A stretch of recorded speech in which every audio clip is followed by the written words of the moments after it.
Virgo. Thank you for joining me for your April Astro Tarot Forecast. My name is Audrey Alison, and I'm shuffling the Aquarian Tarot.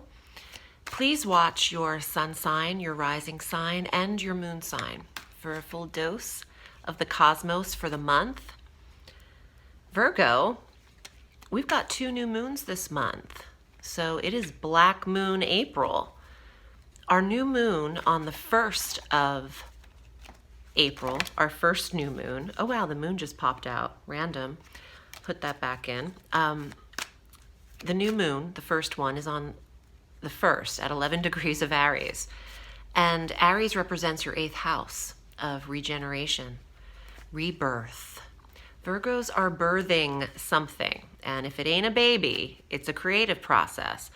It also has to do with shared resources and investments and accruing investors and considering your own investments and who is investing in you. This is a highly sexual month for you, sexually active month. And Virgos are committed in partnership this month. Here's why. We have an overwhelming presence of planets in Pisces. On the 5th of April, Venus enters Pisces. This is your 7th sector, your polar opposite sign. And this is the marriage sector, the business and personal partnership sector. With Venus here, this is where you are attracted. This is what you are drawing into your life. This also brings up soothing energies in marriage partnerships or business partnerships. And it is a prosperous placement. In addition to Venus being here, Jupiter is stationed in Pisces, conjunct Neptune, effective the 8th, they're exact at 23 degrees of Pisces in the 7th sector of marriage and soulmate.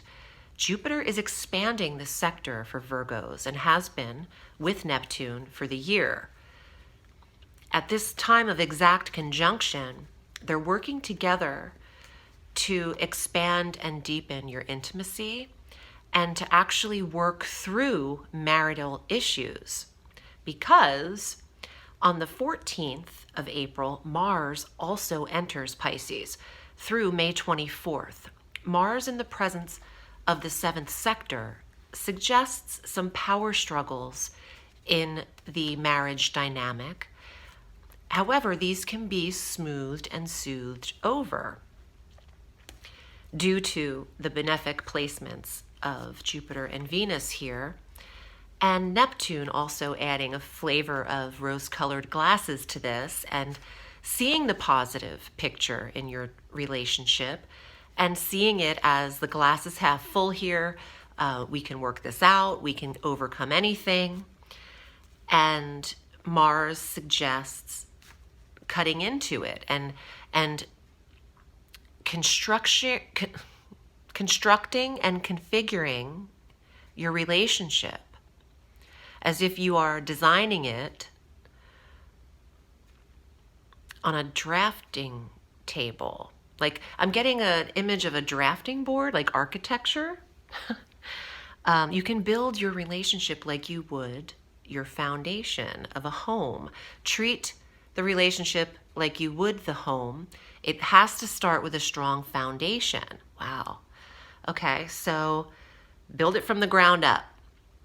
Mars is the planet of construction and deconstruction in order to rebuild.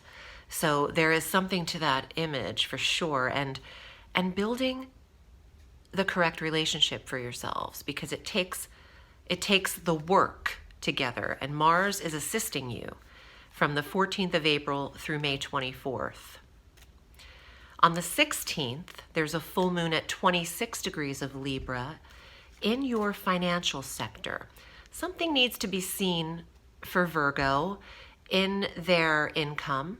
There's an illumination at its fullest point mid-month, and some Virgos might put an end to a passive stream of income or a form of earning in order to commit to more time elsewhere. And that might come with education, because on the 19th of April, the sun enters Taurus. This is a very compatible earth sign to you, Virgo, governing your ninth house. This is higher education, certification. It's also travel. I do not recommend long-distance travel towards the last week of April, and here is why. On the 30th, we receive our second new moon, the black moon, but the 30th is a partial solar eclipse at 10 degrees of Taurus in your ninth house of foreign travel. Solar eclipses bring up shakeups, disturbances, not long term, but around the time of the eclipse, enclosing that eclipse about 2.5 days before, 2.5 days after the eclipse. I don't recommend travel in that time. It can get disrupted, and there could be too many annoyances to even deal with it. But I do recommend study, learning, education, online coursing. Oh, this could also bring spiritual shakeups into your life, and the spiritual organizations that you're affiliated with could go under some critique for you. The ninth house being very spiritual, metaphysical, and has a religious sector to it, and even political. So Virgos are reconfiguring their belief systems around this new moon eclipse on the last day of April that trickles into May. And also keep in mind, eclipses trigger a 6-month period of time. They're most prominent when they occur, but the theme of where they hit is allowed over a 6-month period of time to develop. Virgo, let's see what is here in your tarot. If you'd like to book a reading with me, I'm at audreyalison.com. This is what I do, and we can get to it. You have access to my calendar directly with my booking system, and you can choose your time and date specifically. I have availability in the 3rd and 4th week of April, so I think it is limited. I think it's only about 3 days each week. It's very busy, so get in there. We'll get to your personal chart, so this can be very honed in according to your specific natal degrees. Okay, Virgo, first card. 5 of Coins. Full moon in the 2nd house suggests a worry of lack. Now, I know that's, feeling secure is always on everyone's mind. The subconscious mind does nothing but worry, and the body wants to be taken care of.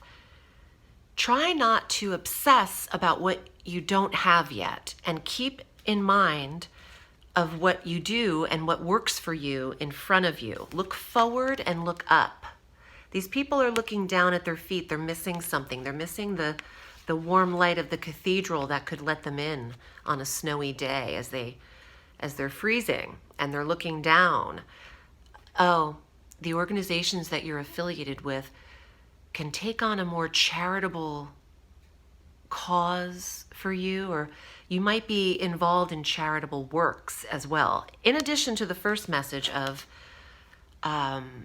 get rid of the lack mentality. There's change afoot, and this card is representative of the 8th house. Your new moon in the 8th house of rebirth, regeneration, transformation, transition, death. It's the old concept of Virgo is dying, and the new concept is being reborn. Death does not have to mean anyone dies. It's actually about change, and it's Plutonian, and it's about intensity and shifts. In order to align you, I think Virgos are paring down some excess and really focusing in on what works. And that is essential for the month of April. Look at this, Hermit. That's you, baby. That's Virgo. Hone in, pare down, focus, get rid of distraction. You're the Hermit. You get a lot done when you're in Hermit mode. The Hermit is going through some shifts, and I think you're preparing yourself. Wow, what the? This is about limiting the excess, literally about paring down. I'm really blown away, but in a good way, and I shouldn't be shocked because, shit, I've been doing this 30 years. These cards definitely speak to me, and you are going to limit the excess in order to hone in. This is about money. This is about career, partnership, investors. I think you are privately in lockdown mode to get rid of the excess in order to soar, to accrue more, to be better, to get what you need, to get that higher certification. Some of you are studying and you're not partying, and you're limiting the excess because you have to have privacy and concentration to make changes and get what you need. I'm in love with it. I actually am not at all afraid of the Death card or Devil card. Devil represents Saturn, restriction and limitation, and Death is Pluto, regeneration, rebirth, being born into a new concept, reconfiguring. All right, Virgo, I'm wishing you a beautiful April. Remember, the sky is limitless, so reach for the stars.